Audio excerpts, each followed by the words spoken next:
Hey guys, happy Saturday to all of you. My mom and I just got home from a church. Um, Actually, it's the church in Lovell. They have their own thrift store, but it's downstairs and they have a lot of stuff. But today was also kind of a bonus because they also had an outdoor yard sale at the church as well. So there was a lot of things going on outside and inside.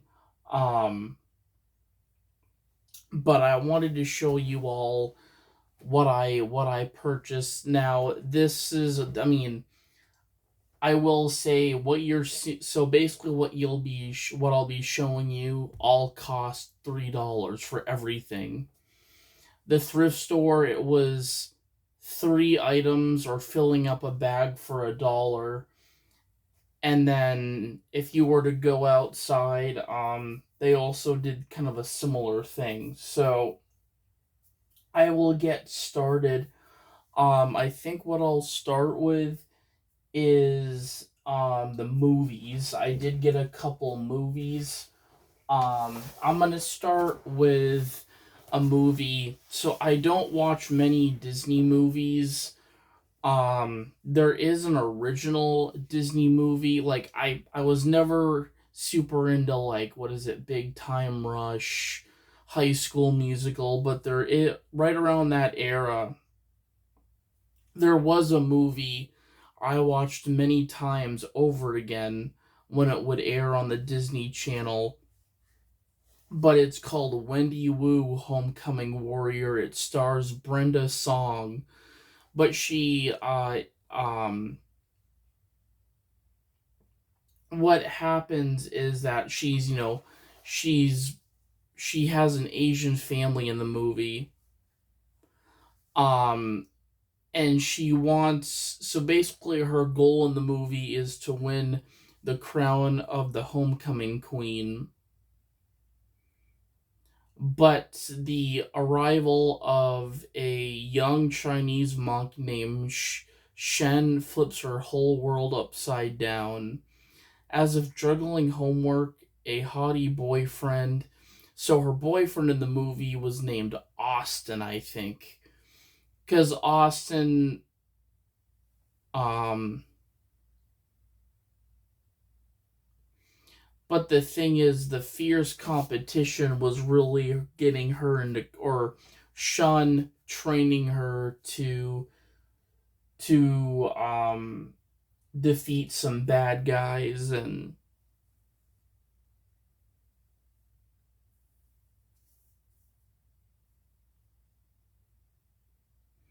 but being homecoming queen isn't enough. It says now she's got to seriously train.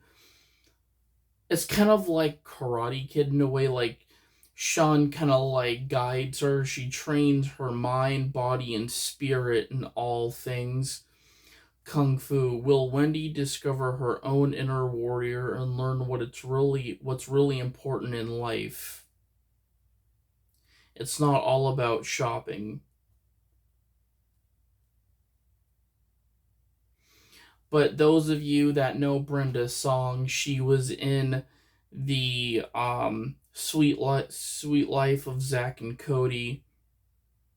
So this is really her own movie. Um and it's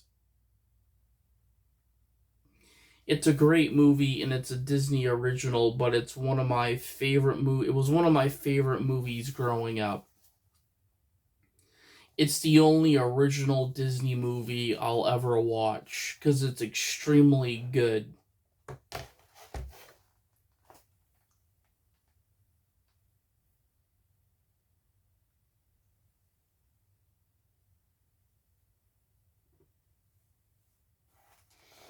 Um Next up, so are the next movie I bought. So some of these movies I mean some of them I already have, but I wanted to get the Blu-ray versions of them.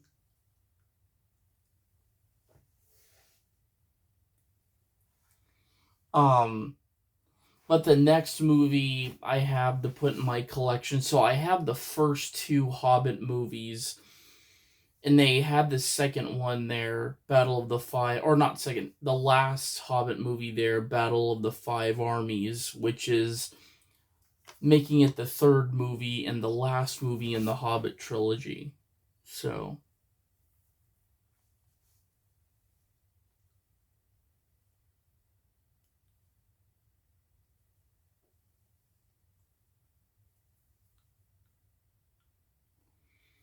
but I love the Hobbit movies. It's hard because I like Distillation of Smog, but I also really. So actually, no, I liked. You know what? It was probably between Unexpected, the first Hobbit movie, and this one, because I feel like that was one of the many things I liked about this movie is What's Thorin basically was too sucked in, and when they pledged the castle, and they got like, what is it? Thorin was just like obsessed with the gold and not like supporting anybody like Bilbo or Gandalf. Like he was all into himself once they pledged that castle for the gold. Even though Smog was still out there destroying villages and stuff like that.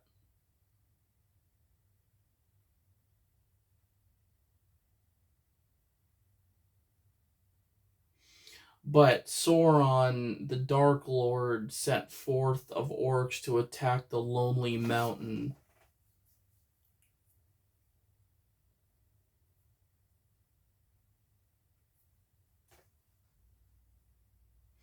But really, it's a coexistence of dwarfs, elves, and men. They have to kind of agree and decide whether they're going to unite or become enemies. But it's definitely the conclusion of the Hobbit trilogy. So, and I wanted to have the, obviously, if you're trying to finish off a trilogy of movies to get the physical copies, you want to get every single movie there is. So, and for I mean, yes, there is more Lord of the Rings movies, but the Hobbit had its own approach. It was in the same world as Lord of the Rings, but the Hobbit really is its own flip. It was its own creation based off of the Lord of the Rings universe.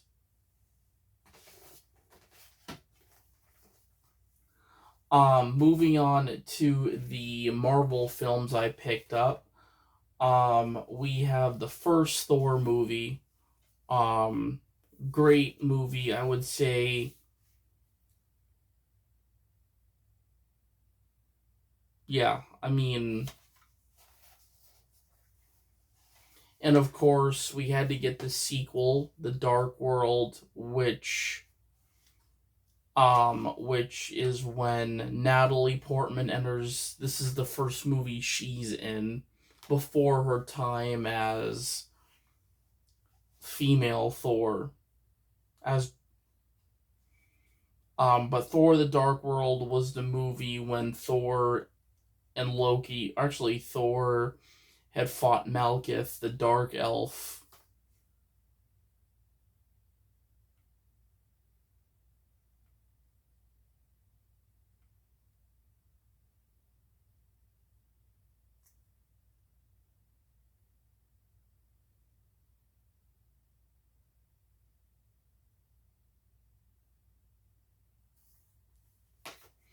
But yeah, we got that in Blu-ray, and then our next one is X-Men Days Future Past. So I do already have that movie. Um but now we have it in Blu-ray, and I wanted to get this X-Men movie specifically on Blu-ray cuz this is the movie where where the first class X-Men come in,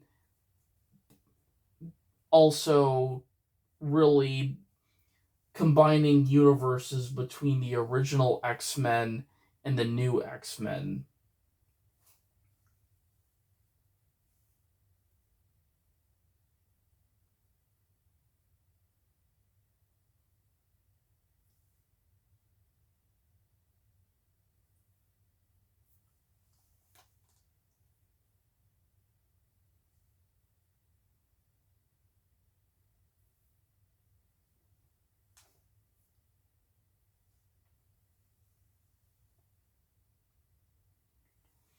But this is literally all of them uniting the old cast and the new cast of the X-Men.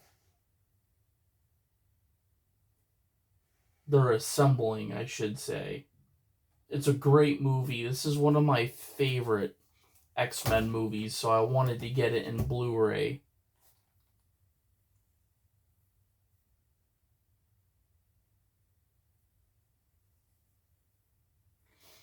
Um so those were the movies I ended up getting.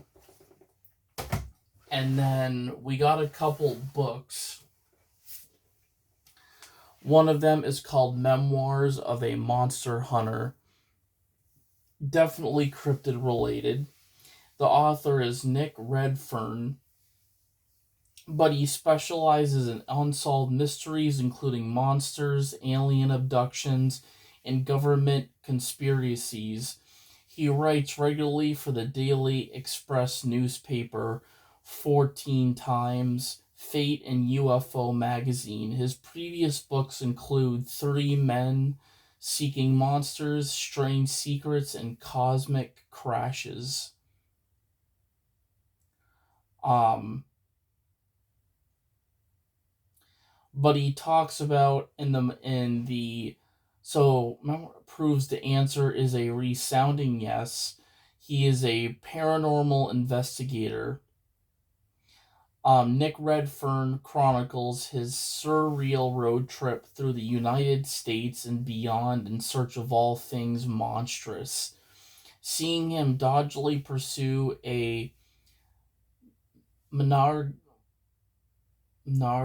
of creatures including gargoyles, giant birds, living dinosaurs, and the terrifying chupacabras, a razor-clawed, glowing-eyed beast that is part giant bat and part vampire. The Goat Man, a menacing creature that invokes imagery of both demons and the fabled cloven hoof centaur mythology, and real life flesh and blood werewolves that surface from hidden layers and prowl the countryside when the moon is full.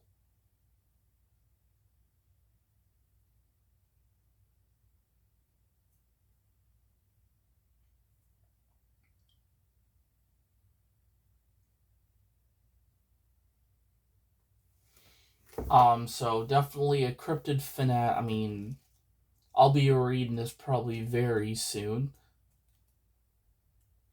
I know my significant other, she's not crazy about scary things, so I may not share this as a book recommendation. I mean, it's interesting with all the phenomenon out there, like the unexplained, but it definitely talks about how like things are like we don't know what's truly out there. So I don't know if she would really like this. I might just read it like single-handedly, like alone.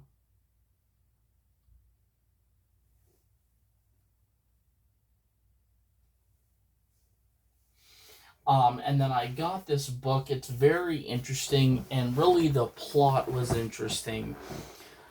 It's called the uh, Libertarian. A libertarian walks into a bear. The utopian plot to liberate an American town and some bears.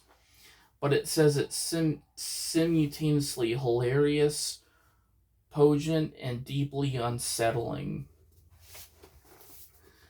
Once upon a time, a group of libertarians got together and hatched the Freetown Project, a plan to take over an American town and completely eliminate its government in 2004. Grafton, New Hampshire, a barely populated settlement with one paved road, turned that plan into reality. Public funding for pretty much everything shrank. The fire department, the library, the schoolhouse, state and federal laws didn't disappear, but they got quieter. Meek suggestions barely heard in the town's thick wilderness. The bears, on the other hand, were increasingly visible. Grafton's freedom loving citizens ignored hunting laws and regulations on food disposal. They built a tent city in an effort. So, like a tent city, meaning like they're gonna get bears here, like on purpose. Like, so they're basically okay, so it's kind of like lights out for like a lot of like the businesses and the, like they said, like the schools, the libraries, federal laws. They, it says here, they didn't disappear, but they got very quieter, like nobody spoke about them. This is actually kind of interesting because I often think of the motto in New Hampshire of what is it, of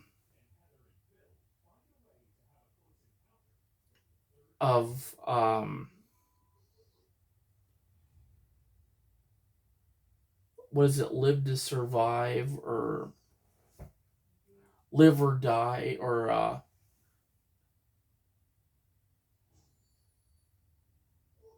something like that. It was like survive or something like that. Live or die, I believe, is the motto. Live or die.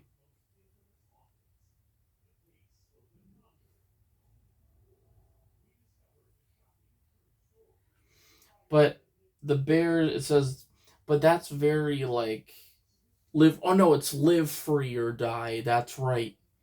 Live free or die is the New Hampshire's motto. But I feel like this definitely has a bit of a tie to that. Like if we're living, like if this book is about like, like it gets quite, it gets very bitter. Like it sounds like, because I love that fact where it's like everything shrank. The fire department, the library, the schoolhouse, state and federal laws didn't disappear, they just got quieter. Meek suggestions barely heard in the town's thick wilderness. So, barely being heard or announced through the wilderness, which is, so really we're walking into an animal's territory in this book. And I mean that mean bears. So I'm actually extremely I read the back of this and I'm like, this is very cool. It's cool, it's interesting. It's talking about coexistence with people, but it's talking about coexistence if we didn't have federal laws, or not that we didn't have them, but they were just much bitter, they were quieter. um Hunting laws were quieter, they were less talked about. Regulations on food disposal, like we're we're really like we're living in the thick wilderness with the bears, like,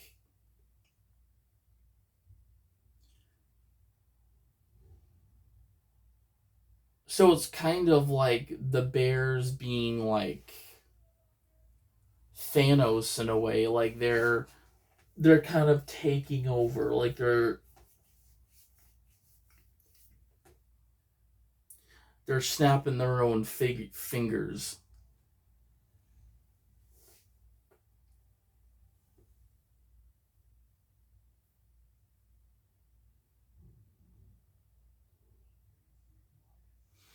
But it says they built a tent city in an effort to get off the grid,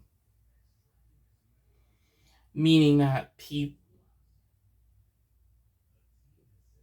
So the bears, on the other hand, were increasingly visible, meaning that they're definitely here. Grafton's freedom-loving citizens ignored hunting laws and regulations on food disposal. They built a tent city in an effort to get off the grid, and with a large and growing local bear population, conflict became in, inevitable. What is it? Inevitable. A libertarian walks into a bear is both a screwball comedy and the story of a radically American commitment to freedom. Because as I said, freedom is coexisting with between people and animals, and I bought it for just this reason. It says full of colorful characters, crackling humor, and one large social experiment. It is a quintessentially American story, a bearing of our national soul.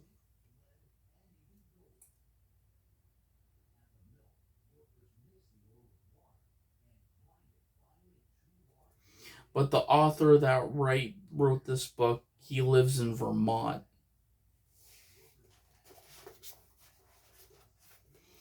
I don't know which one I want to start. I'm digging this bear one. Like,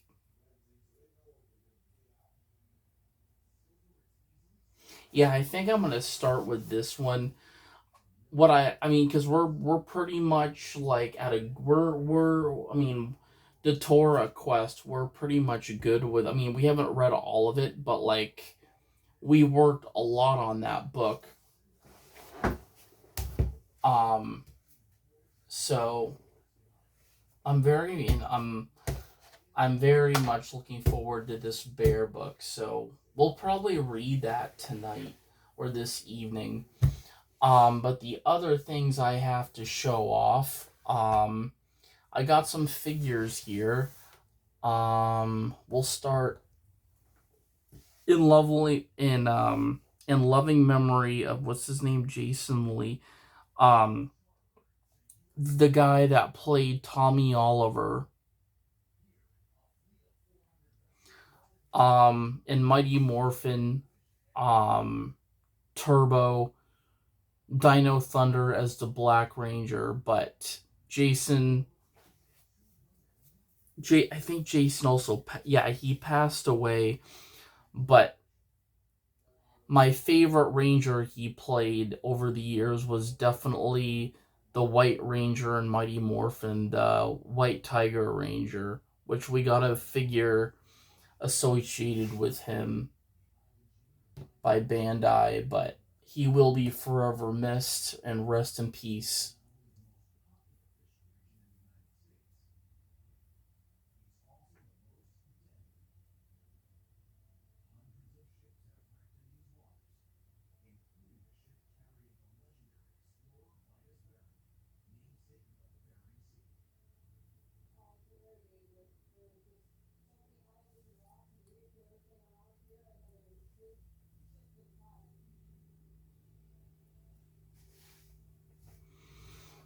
Our next figure is very interesting. He has a little broken foot, but this is Swamp Thing from DC.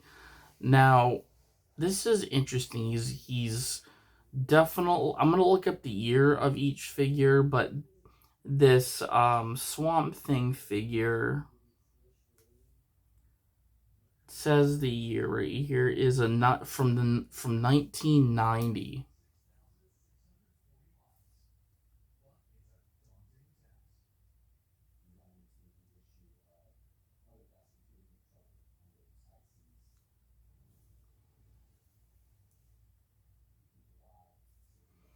But there is Swamp Thing. Get out of my swamp. No, I'm kidding.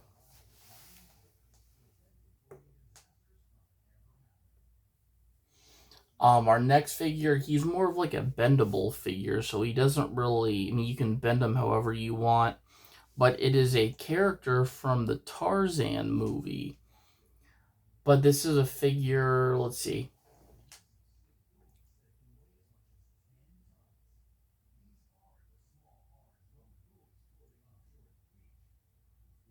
Edgar Edgar Rice.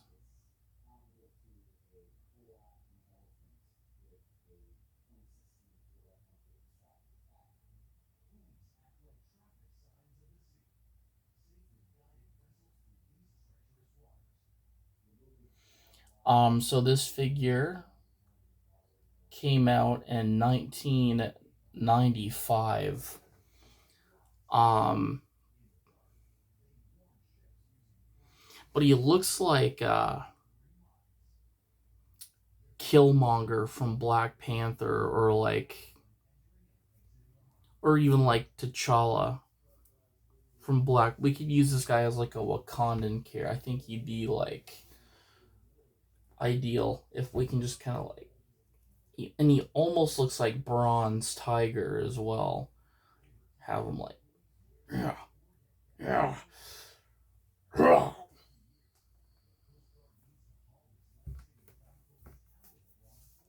But he's really, really cool. Next up, we have another Bakugan. We did get Blitz Fox, which this is the Chaos Blitz Fox, and I'm trying to see what her Bakugan G power is, but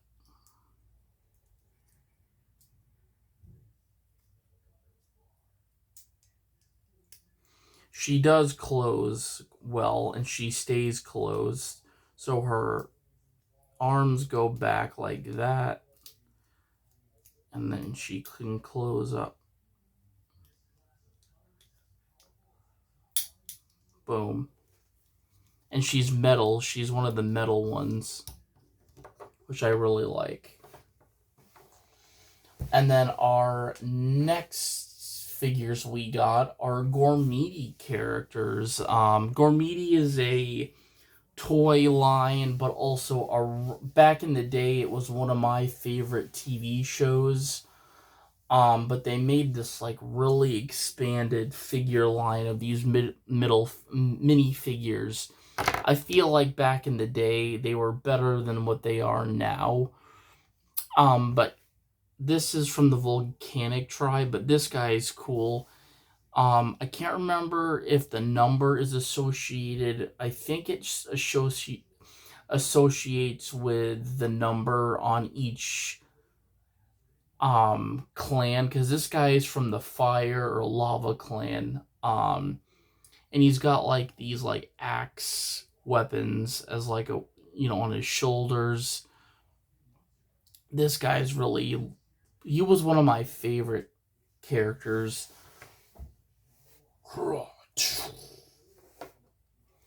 And then we got this guy. This guy is cool. We got two of him. He's one of the air lords. Looks like an eagle. Definitely like an eagle with the tail feathers. We have this dude. He's definitely an owl. Um Also part of the air clan.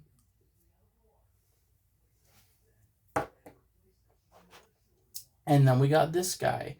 This guy literally is one of my favorites as well. Like, he just is very cool. He's got like these sickle, or really like these like rock, what do you call them? Rock icicle or like things for, like, this guy is like, you don't want to be poked or even like speared by this guy. But he's part of the Earth tribe.